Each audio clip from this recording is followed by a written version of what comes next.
The first mistake was doubting him. Commander Zarath clicked her mandibles in frustration as she reviewed the personnel files on her holographic display. The Galactic Council had assigned her a new tactical advisor for the upcoming war against the Void Swarm, and she could hardly believe what she was reading. "A human," she muttered, her four eyes narrowing at the data scrolling before her. "They send me a human to help plan our defense against the greatest threat the galaxy has ever known." Her aide, Lieutenant Kexivar, shifted nervously beside her command chair. "Commander, perhaps the Council has reasons we don't understand.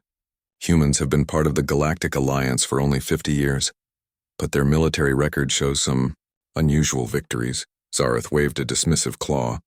"Unusual victories against pirates and smugglers. This is the Void Swarm we're talking about. They've consumed 17 star systems in the past 6 months.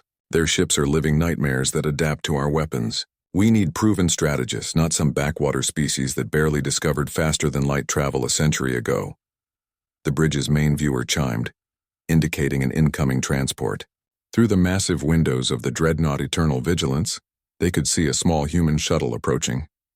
It looked pathetically tiny compared to the mile-long warships of the assembled fleet.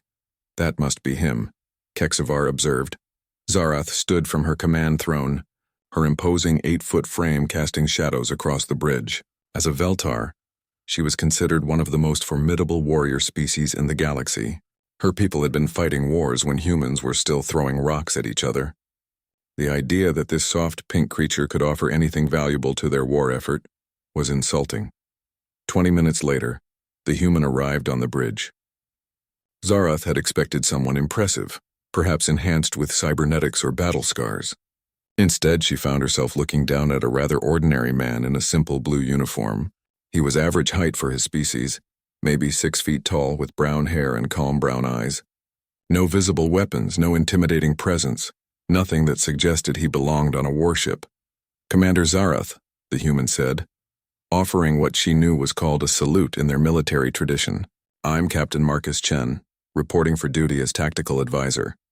"Captain Chen," she replied, making no effort to hide her skepticism. "I've reviewed your file. 3 years in your planetary defense force, 2 minor engagements against pirate raiders. Tell me, what exactly qualifies you to advise seasoned warriors in a campaign against the Void Swarm?" Marcus didn't seem bothered by her tone. "I've studied the Swarm's attack patterns extensively, Commander.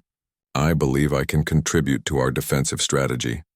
Zarath's mandibles clicked again, a sound that usually made other species nervous. Marcus didn't even blink. "The Swarm has destroyed fleets 10 times larger than anything your species has ever fielded. What could you possibly know about fighting them that we don't? Perhaps we could discuss that in your strategy room," Marcus suggested politely. "I have some ideas I'd like to share with your senior staff." The request was reasonable, but Zarath felt annoyed by his calm confidence. She gestured toward the tactical center. "Very well, but don't waste our time with amateur theories." In the strategy room, holographic displays showed the current disposition of their defensive fleet. 200 ships from 15 different species, representing the combined military might of 3 sectors. The plan was straightforward. Establish a defensive line at the Kepler Nexus, the only hyperspace route into the core systems. When the Swarm arrived, they would face the concentrated firepower of the entire fleet. Marcus studied the displays for several minutes while Zarath's senior officers filed in. There was Admiral Thekmor of the Reptilian Saurian Empire, General Vashti from the Insectoid Hive Collective, and Commander Roll and from the Crystalline Ethereal Consortium. All of them had centuries of combat experience. "This is your plan?" Marcus asked finally. "It's a solid defensive strategy," Admiral Thekmor rumbled. "We concentrate our forces and meet them head-on." Marcus nodded slowly. "I see. And how many times has this type of strategy worked against the Swarm?" The question hung in the air. The uncomfortable truth was that it had never worked. Every fleet that had tried to meet the Swarm in direct combat had been destroyed. "The Swarm adapts," General Vashti admitted. "Their ships learn from each engagement. They become resistant to our weapons." "Exactly," Marcus said. "So why are we planning to do the same thing again?" Zarath felt her temper rising. "Because what else can we do? We can't run forever. At some point we have to make a stand." "I agree," Marcus replied. "But not like this." He moved to the central hologram and began manipulating the display. The swarm's greatest strength is also its weakness. They adapt to direct threats, but they don't handle unpredictability well. Every engagement follows the same pattern for them. Arrive, analyze, adapt, destroy. But what if we didn't give them time to complete that cycle? The room fell silent as Marcus continued working with the hologram. He was showing something that looked less like a battle formation and more like controlled chaos. "You're suggesting we abandon formation discipline?" Commander Roland asked, his crystalline voice ringing with disbelief. "I'm suggesting we fight like humans," Marcus said simply. Zarath couldn't contain herself anymore. "This is exactly what I was afraid of. Humans think they can solve everything with reckless behavior. This isn't some planetary skirmish, Captain. This is the survival of our civilization." Marcus turned to face her, and for the first time she saw something in his eyes that gave her pause. It wasn't fear or anger. It was the calm certainty of someone who had already seen how this would end. "Commander, with respect, your civilization has been losing this war using traditional tactics. The swarm has adapted to everything you've thrown at them. Maybe it's time to try something they haven't seen before." "And if you're wrong?" Zarath demanded. "If this human foolishness gets us all killed?" Marcus was quiet for a moment, then smiled slightly. "Then we'll die doing something different instead of something that's already been proven not to work."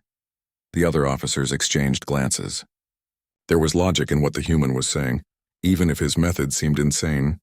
"Show us," Admiral Thekmore said finally. "Explain this strategy of yours." As Marcus began to outline his plan, Zarath felt a growing sense of unease. Not because the plan was bad, but because it might actually work. And if it did, it would mean everything they thought they knew about warfare was wrong. The first mistake was doubting him. She was beginning to realize that already. Marcus spent the next hour explaining his strategy to the increasingly skeptical senior officers. Instead of the traditional battle line formation, he proposed something that violated every principle of space combat doctrine. "You want our ships to spread out across 3 star systems?" General Vashti's compound eyes reflected the holographic display showing Marcus's proposed deployment. "That's not a defensive formation. That's barely even a formation at all." "That's the point," Marcus replied, highlighting different sections of his plan. "The swarm expects us to cluster our forces. They've adapted their tactics specifically to break through concentrated defenses. But what if there's nothing to break through?" Admiral Thekmore leaned forward, his massive reptilian head casting shadows across the table. "Explain how scattered forces could possibly stop a coordinated assault." Marcus smiled and began manipulating the hologram again. "We don't stop them. We harass them. Think of it like fighting a forest fire. You don't stand in front of the flames with a garden hose. You create fire breaks, control the burn, and attack from multiple directions." The display now showed small groups of ships positioned throughout the Kepler system and 2 adjacent systems. Each group contained vessels from different species, mixed together in ways that defied standard military organization. These mixed squadrons, Commander Roland observed, they would have communication difficulties, different tactical doctrines, incompatible equipment. "Exactly," Marcus said enthusiastically, "and that's what will make them unpredictable." Zarath had been watching silently, but now she stepped forward. "Captain Chen, you're asking us to abandon everything we know about coordinated warfare. How can disorganized chaos possibly defeat an enemy that has destroyed entire fleets?" Marcus turned to face her directly. "Commander, may I ask you something? In all your experience fighting the swarm, have you ever seen them retreat?" "No," she admitted.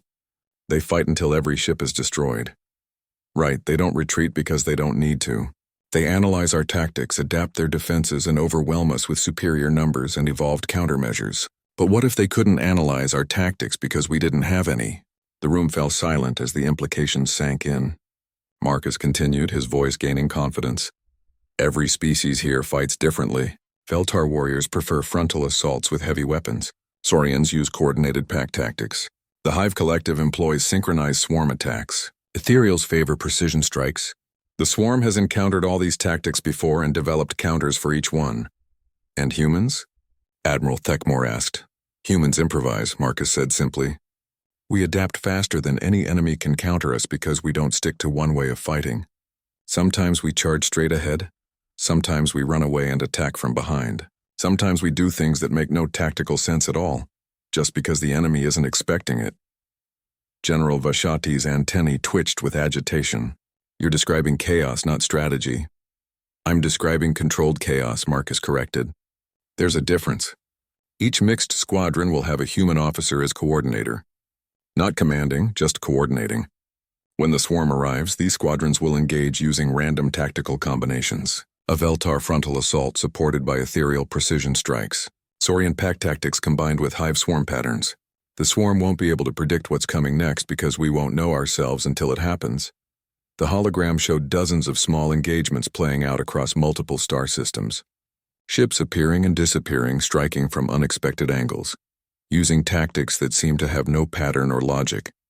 And what about the main fleet? Zarath asked. Where does the eternal vigilance fit into this chaos? Marcus's expression grew serious. The main fleet stays in reserve, hidden in the asteroid field at Kepler Prime. When the swarm spreads out to chase our scattered squadrons, when they're confused and trying to adapt to a dozen different fighting styles simultaneously, that's when we hit them with everything we have. A trap, Commander Roland realized. The biggest trap in galactic history, Marcus confirmed. But it only works if the scattered squadrons can keep the swarm busy long enough and confuse them enough that they don't see it coming. Admiral Thekmore studied the display for a long moment. The casualty rates for those scattered squadrons will be high, Marcus admitted grimly. This isn't a safe plan.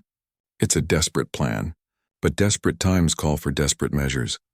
Zarath felt a chill run through her exoskeleton. The human was asking them to sacrifice hundreds of ships and thousands of lives on a strategy that had never been tested.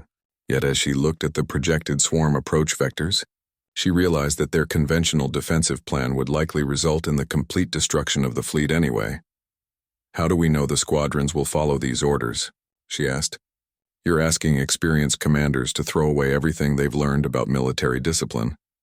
That's why I need your help, Marcus said, looking directly at her. And the help of every senior officer here. This plan only works if everyone buys into it completely. If even one squadron tries to fight conventionally, it could compromise the entire operation. General Vashati's mandibles clicked thoughtfully. The Hive Collective has lost 3 systems to the swarm. Our traditional tactics have proven useless, perhaps. Perhaps it is time to try something different. The Saurian Empire agrees, Admiral Thekmore rumbled. We have nothing left to lose with conventional warfare. Commander Roland's crystalline form shimmered. The ethereal consortium will participate. This human's logic is unconventional but sound.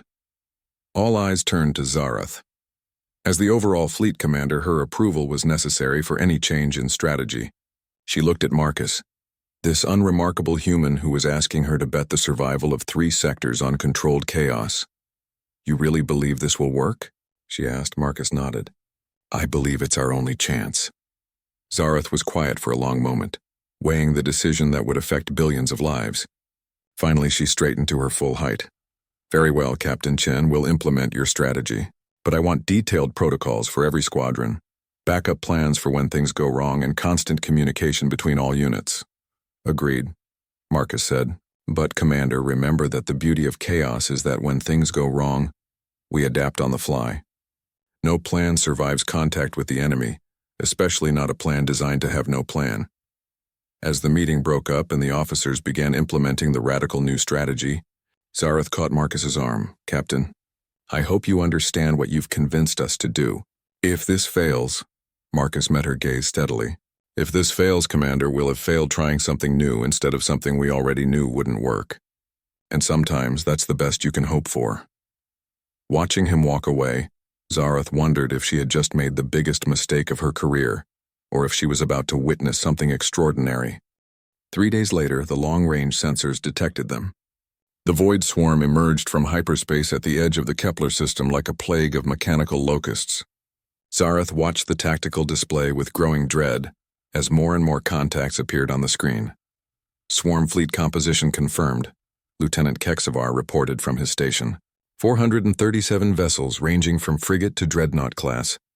They're maintaining standard approach formation. Marcus stood beside Zarath on the bridge of the Eternal Vigilance, hidden deep within the asteroid field at Kepler Prime. Around them, the main fleet waited in complete sensor silence, their crews tense with anticipation. They're bigger than expected, Zareth observed grimly. The swarm had grown since their last engagement. Size doesn't matter if the plan works, Marcus replied, though she could hear the concern in his voice. Are all squadrons in position? Squadron leaders report ready, Kexvar confirmed. Mixed units deployed across all 3 systems as planned. The swarm ships were unlike anything built by organic species. They looked like they had been grown rather than constructed, with twisted hull shapes that seemed to shift and flow even as they moved through space. Each vessel was unique, adapted from the wreckage of previous battles and modified with captured technology. First contact in 40 minutes, the sensor operator announced. Marcus activated his communicator. All squadron leaders, this is Coordinator Chen. Remember, there are no rules today except one: surprise them. Make them guess. Make them wonder. Make them afraid to predict what you'll do next. Across the comm channels, voices responded in a dozen different languages and alien dialects. The mixed squadrons had been training together for only 3 days, but Marcus had insisted that was enough time to learn each other's basic capabilities. Swarm advance elements entering engagement range of Squadron 7. Sensors reported. Squadron 7 consisted of 3 Veltar heavy cruisers, 2 Saurian destroyers, 1 ethereal stealth ship, and a small cluster of Hive collective fighters. Under normal circumstances, such a mixed force would be a coordination nightmare. Today, that was exactly what Marcus wanted. Squadron 7, engage at will, Marcus ordered. What happened next defied every principle of space combat doctrine. The Veltar cruisers charged straight at the swarm ships, weapons blazing while the Saurian destroyers flanked from below. The ethereal stealth ship appeared behind the enemy formation, striking at their engines, while the Hive fighters swarmed around the battle like angry insects. But instead of supporting each other in predictable ways, each group fought according to their own instincts. The Veltar maintained their frontal assault even when it would have been logical to retreat. The Saurians broke off their attack to pursue a damaged enemy ship, instead of supporting their allies. The ethereal ship vanished and reappeared in completely random locations. The Hive fighters ignored the main battle entirely and went after the swarm's smallest vessels. It looks like chaos, Zareth observed, watching the tactical display. It is chaos, Marcus agreed. Beautiful, unpredictable chaos. The swarm ships, accustomed to analyzing and countering organized tactics, struggled to respond effectively. They would adapt to the Veltar assault, only to find themselves under attack from an unexpected direction by the Saurians. They would counter the Saurian pack tactics, only to have the ethereal ship strike from stealth. Each time they adapted to one threat, another would emerge using completely different methods. Squadron 7 is taking heavy damage, Kexvar reported.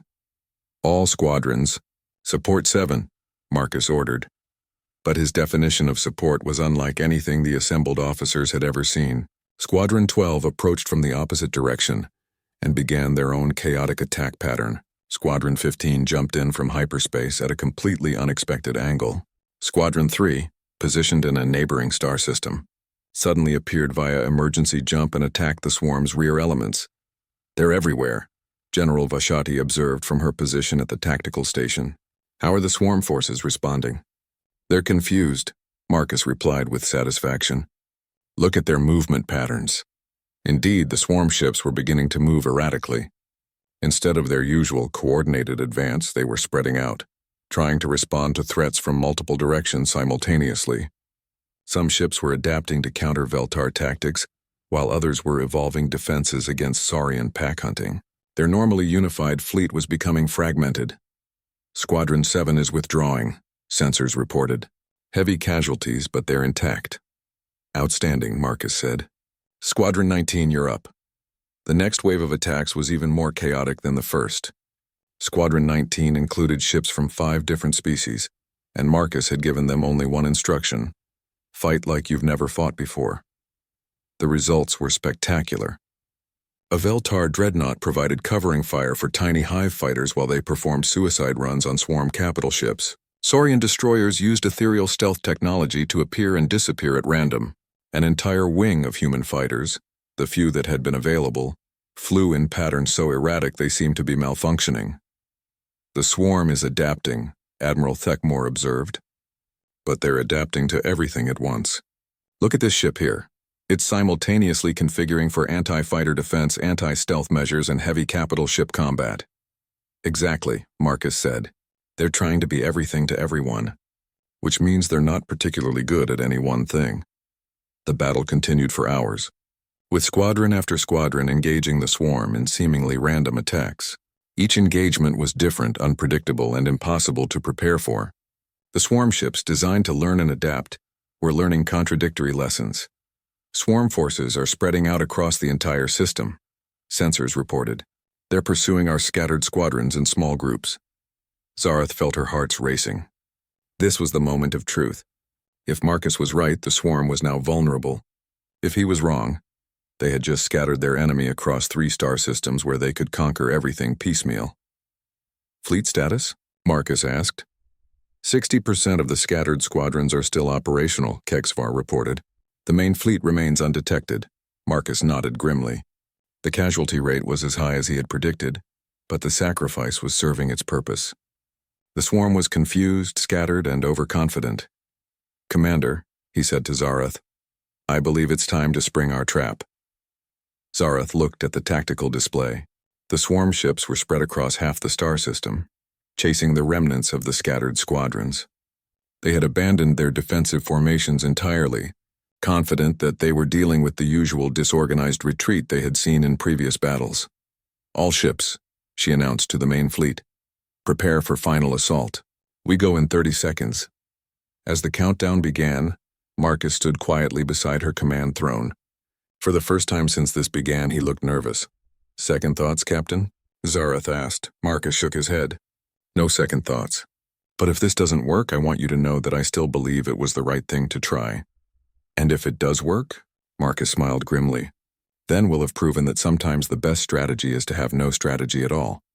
The countdown reached 0, and the main fleet powered up their engines for the attack that would determine the fate of 3 sectors.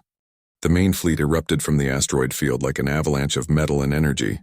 150 warships, representing the largest combined force in galactic history, emerged from sensor silence simultaneously and struck at the scattered swarm forces. Zareth watched the tactical display with fierce satisfaction as the Eternal Vigilance led the charge. The massive Veltar dreadnought's main guns spoke with the voice of controlled fury, each shot precise and devastating. Around her, the bridge crew worked with mechanical efficiency, their doubts about the human strategy forgotten in the heat of battle. Target the largest swarm clusters first, Marcus advised, standing calmly beside her command throne despite the ship shaking from weapons fire. Force them to choose between regrouping and maintaining pursuit of our scattered squadrons. The swarm ships, caught completely off guard by the massive fleet appearing in their midst, struggled to respond. They had been adapted for fighting small, disorganized groups. Suddenly facing concentrated firepower from a unified fleet left them scrambling to reconfigure their defenses. Swarm Group Alpha is trying to form a defensive line, sensors reported. 37 ships converging on coordinates 479. Admiral Thekmore, take your battle group and break that formation before it solidifies, Zareth ordered. The Saurian dreadnought Bloodhunter peeled away from the main fleet with its escort of destroyers and cruisers. Thekmore's ships moved like a pack of predators, surrounding the swarm vessels and tearing them apart with coordinated attacks. Swarm Group Beta is attempting to retreat to hyperspace, another officer called out. General Vashati, intercept them, Zareth commanded. The Hive Collective's sphere-shaped vessels moved to block the escape route, their fighters pouring out like angry wasps. The swarm ships, designed for adaptation and evolution, had no protocols for dealing with the fury of a hive mind that had lost 3 entire systems to their attacks. Commander Roland, clean up the stragglers, Zareth continued. The ethereal ships seemed to fold space around themselves, appearing throughout the battlefield wherever swarm vessels tried to hide or regroup. Their crystalline hulls blazed with exotic energy weapons that cut through adapted swarm defenses like they were paper. Marcus moved between the tactical stations, coordinating the chaos with an ease that impressed even Zareth. He seemed to know instinctively where each group of enemies would try to go, where they would attempt to regroup, and how to counter their adaptive strategies. Swarm vessels are showing signs of tactical confusion, Lieutenant Kexivar reported with barely concealed excitement. Their adaptation algorithms appear to be overloaded. Explain, Zarath demanded. Marcus answered before Kexavar could respond. They've spent the last 6 hours adapting to dozens of different fighting styles simultaneously. Now they're facing concentrated traditional tactics again, but their systems are still trying to counter the chaotic patterns from earlier. They're adapted for everything and nothing at the same time. The proof was evident on the tactical display. Swarm ships were moving erratically, their weapon systems cycling through configurations designed to counter threats that were no longer present. A swarm frigate adapted for anti-fighter operations found itself facing a Veltar heavy cruiser and couldn't reconfigure fast enough. A swarm dreadnought optimized for stealth detection was overwhelmed by a straightforward frontal assault from Saurian destroyers. It's working, Zarath breathed. They can't adapt fast enough. Not just can't, Marcus corrected. Won't. Their systems are designed to learn from previous encounters, but we've given them too many contradictory lessons. They're paralyzed by their own intelligence. The battle was turning into a rout. The scattered squadrons, seeing the main fleet's successful attack, reformed and rejoined the fight. Ships that had been fleeing in apparent disarray suddenly turned and attacked the swarm forces from behind. Squadron 7, reporting back to duty, came a transmission from the battered Veltar commander who had led the first chaotic engagement, requesting permission to finish what we started. Granted, Zarath replied. All squadrons rejoin formation and press the attack. But Marcus held up a hand. Commander, let them stay scattered. The swarm is still trying to adapt to our tactics. If we go back to traditional formations now, they might recover. Zarath hesitated. Every instinct told her to consolidate her forces for the final push. But Marcus had been right about everything else. All squadrons maintain current deployment, she ordered. Continue improvised attack patterns. The result was the most chaotic space battle in recorded history. Ships from different species fought alongside each other with no coordination beyond basic communication. A human corvette provided covering fire for a Hive fighter wing, while they attacked a swarm cruiser's engines. Ethereal stealth ships appeared and disappeared randomly throughout the battlefield, striking wherever they were least expected. Veltar dreadnoughts charged into melee range with swarm ships while Saurian destroyers harassed their flanks. Swarm command vessel identified, sensors announced. It's the large bioship at the center of their formation. Marcus studied the display. The swarm command ship was massive, easily 3 times the size of the Eternal Vigilance. It was surrounded by a protective screen of smaller vessels, all of which were adapting specifically to protect their leader. That's our primary target, Zarath decided. If we can destroy their command ship, the rest might retreat.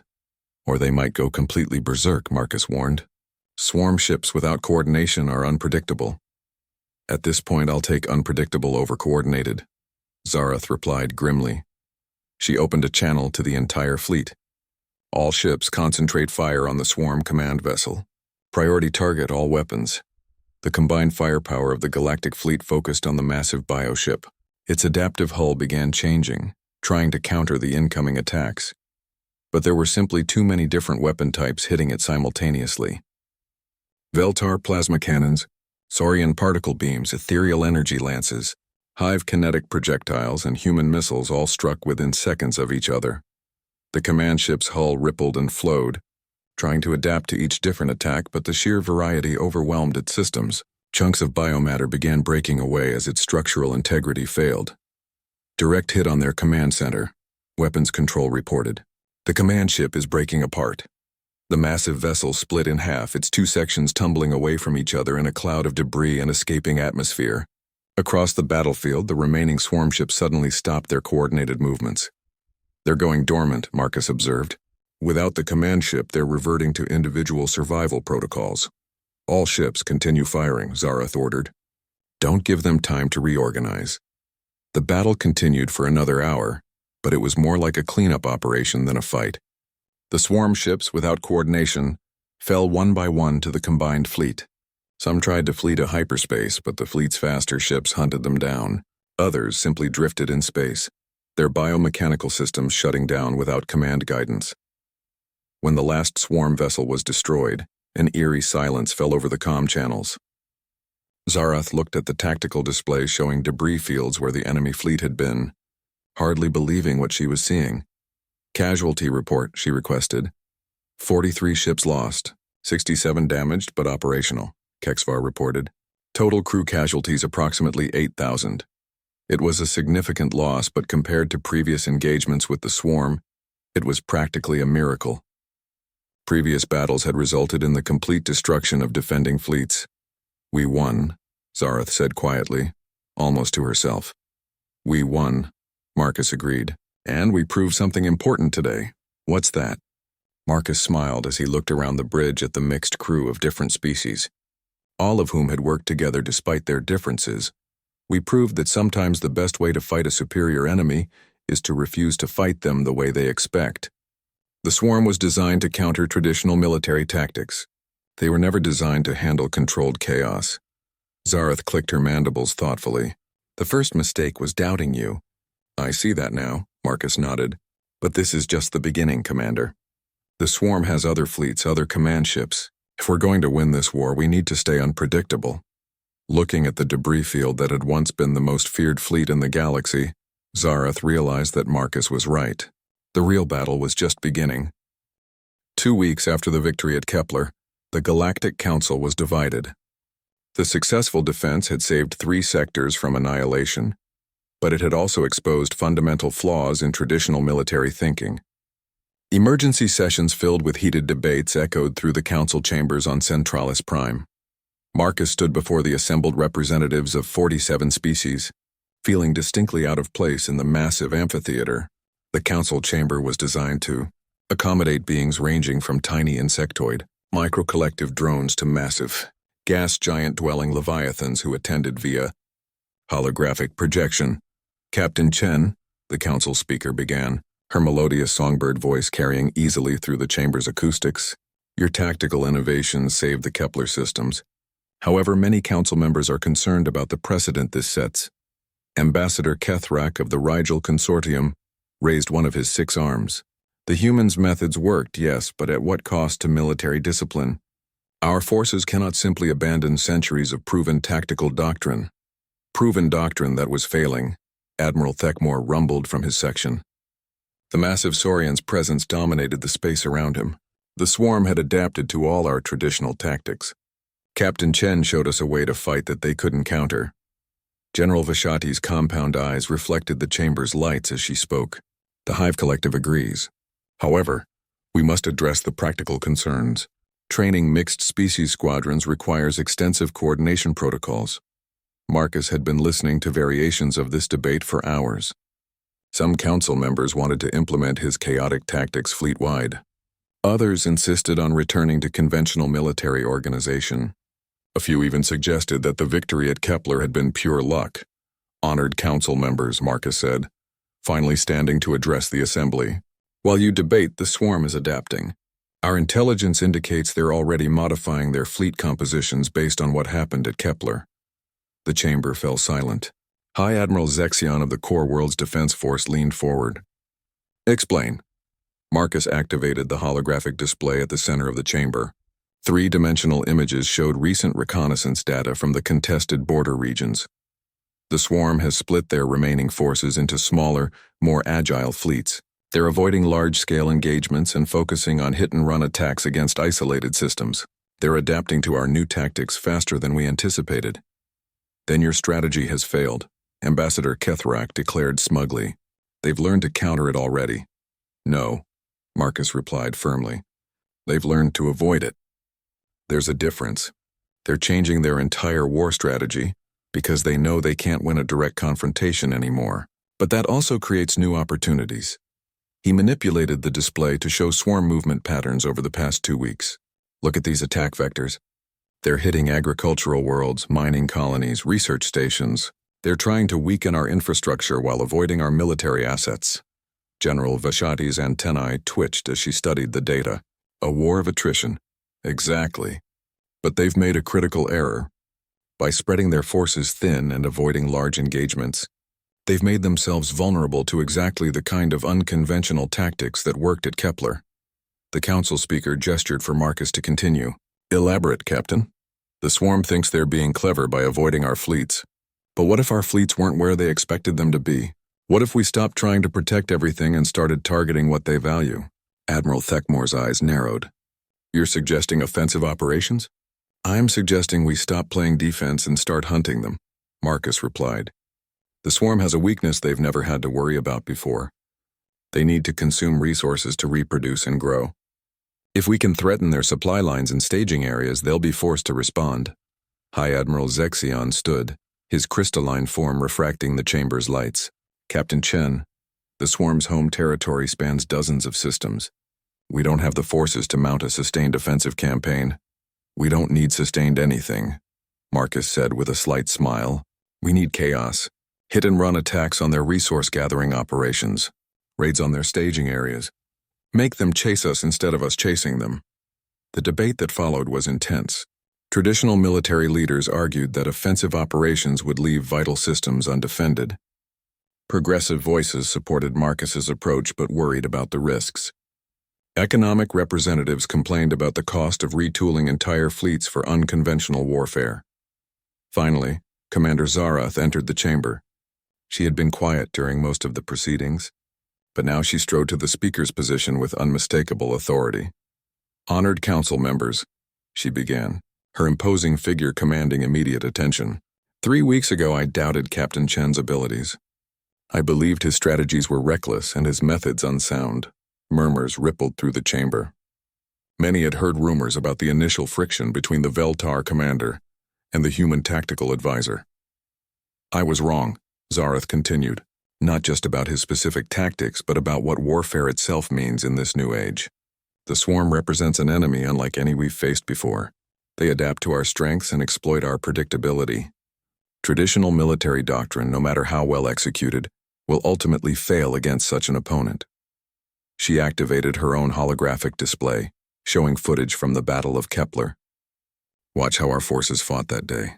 Veltar warriors supporting hive fighters, Saurian pack tactics coordinated with ethereal stealth strikes, human corvettes providing cover for alien dreadnoughts. This wasn't military chaos. This was military evolution. The footage showed moment after moment of impossible coordination between species that had historically found it difficult to work together even in peacetime. Captain Chen didn't just give us new tactics, Zarath said. He gave us a new way of thinking about warfare itself. The question isn't whether we can afford to implement his strategies. The question is whether we can afford not to. Ambassador Kethrak was not convinced. Commander Zarath, even if we accept the tactical advantages, the logistical challenges are enormous. Training programs, communication protocols, supply chain modifications. The cost would be astronomical. The cost of losing this war would be higher, Admiral Thekmore growled. The Saurian Empire commits its full support to Captain Chen's proposal. The Hive Collective concurs, General Vashati added. We will adapt. One by one, the major military powers voiced their support. The economic powers were more reluctant, but even they began to see the necessity when Marcus presented his analysis of what would happen if the swarm's attrition strategy succeeded. Very well, the council speaker announced after the final vote was tallied. Captain Chen, you are hereby authorized to implement your unconventional warfare protocols across all willing fleet elements. You will have full tactical authority to organize and deploy forces as you see fit. Marcus felt the weight of responsibility settling on his shoulders. Thank you, honored speaker. I won't let you down. See that you don't, High Admiral Zexion said coldly. The survival of our civilization may depend on your human intuition. As the council session ended and representatives began filing out, Zarath approached Marcus. Congratulations, Captain. You now have what every military officer dreams of: complete tactical freedom and unlimited resources, and the responsibility for the fate of the galaxy. Marcus replied grimly. No pressure at all. Zarath's mandibles clicked, and what he had learned was her equivalent of a smile. The first mistake was doubting you. I won't make that error again. But Marcus, be careful. The swarm isn't the only enemy watching your moves now. There are people in this very council who would prefer to see you fail rather than admit their own methods were inadequate. Marcus nodded. He had sensed the political undercurrents during the debate. Success would bring new challenges beyond anything the swarm could throw at them. Then we'd better make sure we don't fail, he said. No, Zarath replied. We'd better make sure we succeed so completely that failure becomes impossible to imagine. As they left the council chambers together, neither of them knew that swarm intelligence agents were already analyzing recordings of the session, preparing their own adaptations to counter humanity's latest strategic innovation. 6 weeks later, Marcus stood on the bridge of the newly commissioned vessel Pandemonium, watching his unconventional fleet prepare for their first major offensive operation. The ship itself was a testament to the new way of thinking, a hybrid design incorporating technology from 5 different species, created specifically for the chaotic warfare he had pioneered. "Final squadron reports coming in," announced Lieutenant Sarah Park, one of the few other humans in the fleet. Her presence had been Marcus's one personal request to the Council. "All units ready for jump." The fleet assembling around them defied every principle of traditional naval organization.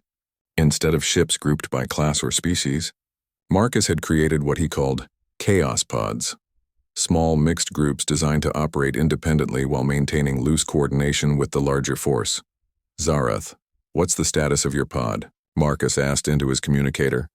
"Eternal Vigilance pod ready," came the reply, "though I still say putting a Hive sphere ship in formation with a Veltar dreadnought is asking for trouble." "That's the point," Marcus replied with a grin. "If we can't predict what we're going to do, neither can the Swarm."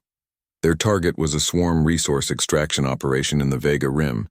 Intelligence suggested the enemy was harvesting rare minerals from asteroid fields to construct new ships. More importantly, the operation was defended by only a small fleet, perfect for testing their new offensive capabilities. "All pods, prepare for hyperspace jump," Marcus announced. "Remember, we're not trying to hold territory or establish a defensive line. We hit hard, we hit fast, and we disappear before they can adapt." The jump to hyperspace was unlike anything in galactic military history. Instead of the precise, coordinated fleet jumps that had been standard for centuries, Marcus's pods jumped in seemingly random order, targeting different arrival points throughout the target system. They emerged from hyperspace like a swarm of angry hornets, appearing in 17 different locations simultaneously. The swarm defenders, expecting a traditional fleet approach to their main defensive position, found themselves under attack from every direction at once. "Target the resource extractors first," Marcus ordered as the Pandemonium engaged a cluster of swarm mining vessels. "Don't let them escape with their cargo."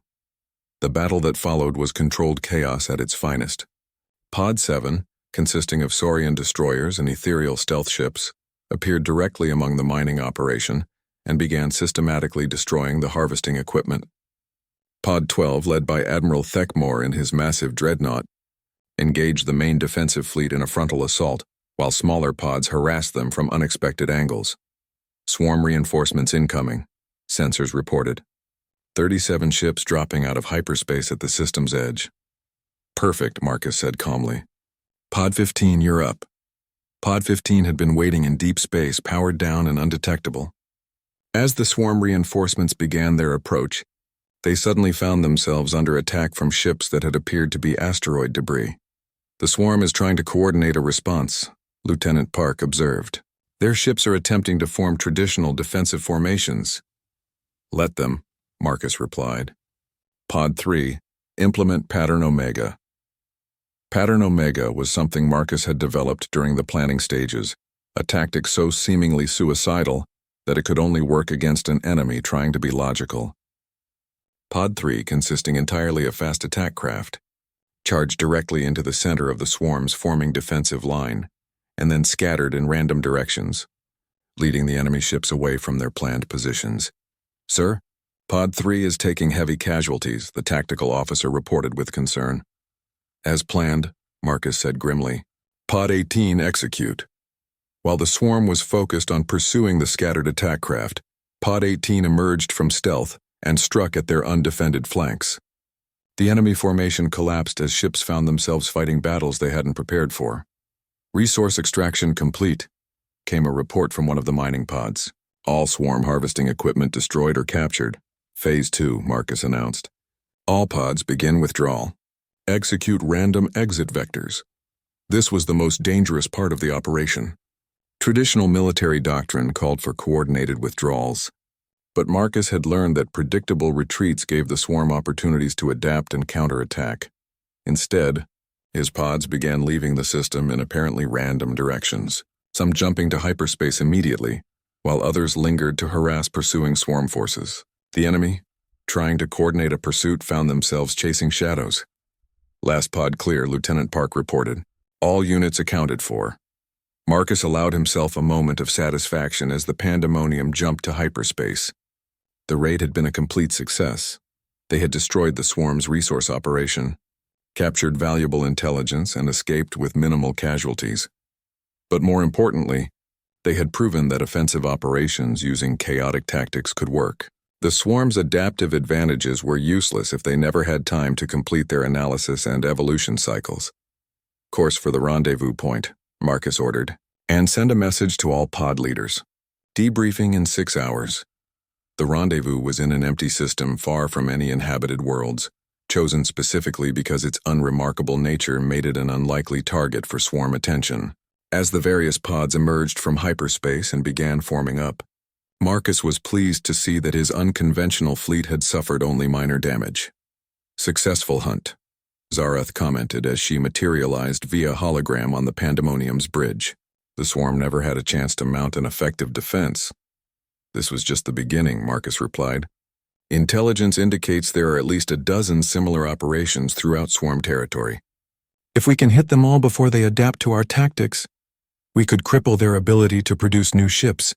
Admiral Thekmore's voice rumbled over the comm. Cut off their resources and they become vulnerable. Exactly. But we need to move fast. The swarm learns from every engagement. The more operations we hit, the better they'll get at defending against us. Over the next several hours, Marcus worked with his pod leaders to plan a series of rapid strikes against swarm infrastructure targets. The key was maintaining the element of surprise while preventing the enemy from developing effective countermeasures. What if they start adapting their entire military doctrine to counter our tactics? General Vashti asked during the strategy session.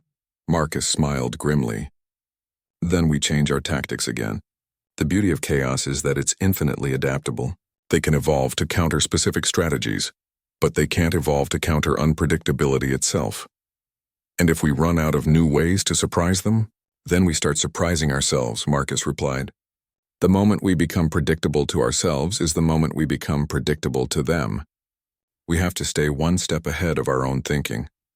As the debriefing concluded and the fleet prepared for their next series of strikes, Marcus couldn't shake the feeling that they were engaged in more than just a military campaign. They were redefining the very nature of warfare itself. The swarm had forced the galaxy to evolve or die. Now it was time to see if they could handle their own medicine. All pods prepare for next phase operations, Marcus announced. Time to show the swarm what it really means to adapt. The hunt was just beginning, and Marcus intended to make it legendary. 3 months of relentless offensive operations had transformed the war. Marcus's Chaos pods had struck dozens of swarm installations, crippling their resource-gathering capabilities and forcing them into increasingly desperate defensive postures. But as he stood in the war room aboard the Pandemonium, studying the latest intelligence reports, he knew the real test was yet to come. The swarm has abandoned their outer territories, Admiral Thekmore reported via hologram. All remaining forces are consolidating around their primary stronghold in the Omega Nebula. Zarath's image flickered as she joined the conference. Intelligence estimates place their remaining fleet strength at over 800 ships. They're preparing for a final defensive stand. Marcus nodded grimly. The Omega Nebula was a perfect defensive position. Dense stellar matter that interfered with sensors and communications, multiple entry points that could be heavily defended, and nebular storms that made traditional fleet movements impossible. They're trying to force us into a conventional siege, General Vashti observed. Negate our tactical advantages by making us fight on their terms. It's actually quite clever, Marcus admitted. They've learned that they can't adapt to our chaos tactics fast enough in open combat. So they're trying to create conditions where chaos becomes a liability instead of an asset. Lieutenant Park looked up from her analysis station. Sir, if we attempt a direct assault on the nebula, we'll be fighting blind. Our mixed pod formations won't be able to coordinate effectively in those conditions. Then we don't fight on their terms, Marcus said quietly. We change the rules of the game. The holographic conference fell silent as Marcus began outlining what would become known as the most audacious military operation in galactic history. Instead of attempting to assault the swarm's defensive position, he proposed something that violated every principle of strategic warfare. You want to do what? Zarath asked, her mandibles clicking in disbelief. Infiltrate the nebula, Marcus repeated calmly. Not with fleets, but with individuals. Small teams, each consisting of one member from different species. They go in dark, no communications, no coordination, and they cause havoc from within. Admiral Thekmore's reptilian features showed clear skepticism. Captain Chen, the Omega Nebula spans 3 light-years. Even if these teams could penetrate the swarm's defenses undetected, how would they coordinate their efforts? They wouldn't, Marcus said with a slight smile. That's the beauty of it. Each team operates independently, striking whatever targets they find. The swarm's defensive strategy depends on being able to predict where attacks will come from. But if attacks come from everywhere and nowhere simultaneously, controlled chaos on a scale never before attempted, General Vashati mused. The logistics alone would be nightmarish. The swarm thinks they've forced us into a position where our tactics won't work, Marcus continued. They're expecting us to mass our fleets for a frontal assault, or maybe attempt hit-and-run attacks from the nebula's edges. They're not expecting us to become ghosts in their own home. The debate that followed lasted hours. The operation Marcus proposed was dangerous beyond calculation. Teams would be operating completely independently in hostile territory, with no possibility of rescue if things went wrong. The casualty rates would be catastrophic. I'll lead the first team, Marcus announced, cutting through the arguments. Absolutely not, Zareth said immediately. You're too valuable to risk on a suicide mission. It's not a suicide mission if it works, Marcus replied. And it won't work unless the teams know their commander is willing to take the same risks he's asking of them. The planning took 2 weeks. Marcus assembled teams of volunteers from across the fleet, each group consisting of 5 members from different species, trained in stealth, sabotage, and survival. They would use captured swarm technology to mask their signatures. Stolen from the raided installations, Marcus's own team consisted of himself, Zareth, who had insisted on accompanying him despite his protests, a Saurian commando named Thekvel, an ethereal infiltration specialist called Whisper, and a hive drone designated as Apex 7. Final briefing, Marcus announced to the assembled teams as they prepared to depart. Once you enter the nebula, you're on your own. Trust your instincts, trust your teammates, and remember, the goal isn't to win a conventional battle. The goal is to create so much chaos that the swarm can't organize an effective defense when our main fleet arrives. 50 teams launched simultaneously from different points around the nebula's perimeter. Each took a different route, using various stealth technologies and approach vectors. Marcus watched the other teams disappear into the swirling stellar matter before ordering his own ship forward. The nebula was like flying through a storm of colored light and electromagnetic interference. Their small stealth ship, a hybrid design incorporating ethereal cloaking technology and swarm biosignatures, moved slowly through the dense matter. Swarm patrol detected, Whisper announced, her crystalline form shimmering as she interfaced with the ship's sensors. 3 ships moving in formation toward Grid 7. Let them pass, Marcus ordered. We're not here to fight patrols. For 6 hours they navigated deeper into the nebula, avoiding swarm vessels and searching for high-value targets. Finally, Apex 7's compound eyes detected what they were looking for. Major installation ahead, the hive drone reported. Bioship construction facility. Heavily defended. Through the swirling nebular matter, they could see a massive swarm shipyard, a living structure that grew new vessels like fruit on a tree. It was exactly the kind of target that would cause maximum disruption to the enemy's defensive preparations. How do we get past those defenses? Thekvel asked, studying the tactical display showing dozens of Guardian ships surrounding the facility. We don't, Marcus said. Zareth, remember what I taught you about human military history? Her mandibles clicked in understanding. Sometimes the best way through a strong defense is to make the defenders come to you. Marcus smiled. Whisper, can you create a sensor ghost? Make it look like a small fleet is approaching from the opposite direction? The ethereal's form shimmered with concentration. Accomplished. The defenders are repositioning to meet the false threat. Thekvel, Apex 7, prepare the charges, Marcus ordered. We're going in. What followed was a masterpiece of controlled chaos.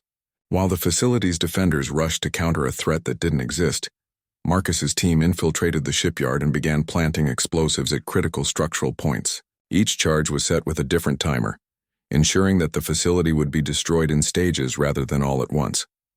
Charges set, Thekvel reported. Facility will be completely destroyed within the hour. Time to leave, Marcus said. But as they prepared to withdraw, Zareth caught his arm. Marcus, look. Through the shipyard's bio walls, they could see something that made Marcus's blood run cold. The swarm wasn't just building ships here, they were building something else. A massive vessel unlike anything they had seen before, easily 10 times the size of their largest dreadnought. That's not a warship, Whisper observed. The configuration suggests a colony ship. Marcus understood immediately. The swarm wasn't just preparing for a final defensive stand. They were preparing to abandon this galaxy entirely and spread to new hunting grounds. We have to destroy that thing, he said grimly. The charges we've set won't be enough, Apex 7 calculated. We would need to detonate them from inside the colony ship itself. Then that's what we do, Marcus decided. That's suicide, Zareth protested. The timer won't give us enough time to escape. Marcus looked at his team, beings from 4 different species who had trusted him enough to follow him into the heart of enemy territory. The final mistake was allowing me to enter the battlefield, he said quietly. The swarm thought they could predict what one human would do. They were wrong. What happened next became legend throughout the galaxy. Marcus's team fought their way into the massive colony ship, planting their remaining explosives at its core systems, while the facility around them began exploding from their earlier charges. When the colony ship's destruction was complete, it triggered a chain reaction that destroyed not just the shipyard, but 3 other major installations nearby. The explosion was visible throughout the nebula, serving as a signal to the other infiltration teams. Within hours, dozens of similar destruction events began occurring across the swarm stronghold. Supply depots, command centers, shipyards, and defensive installations were destroyed by teams that appeared from nowhere and vanished like ghosts. When the main fleet finally arrived to assault the nebula, they found the swarm's defenses in complete disarray. Ships were scattered, communications were down, and the enemy's carefully planned defensive strategy had collapsed into confused chaos.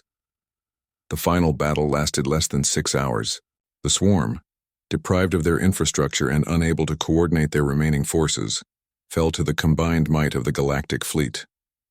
The war that had threatened to consume the entire galaxy ended not with a massive siege, but with the enemy's complete collapse from within. Marcus and his team were found 3 days later, alive but unconscious in an escape pod that had been ejected from the colony ship moments before its destruction.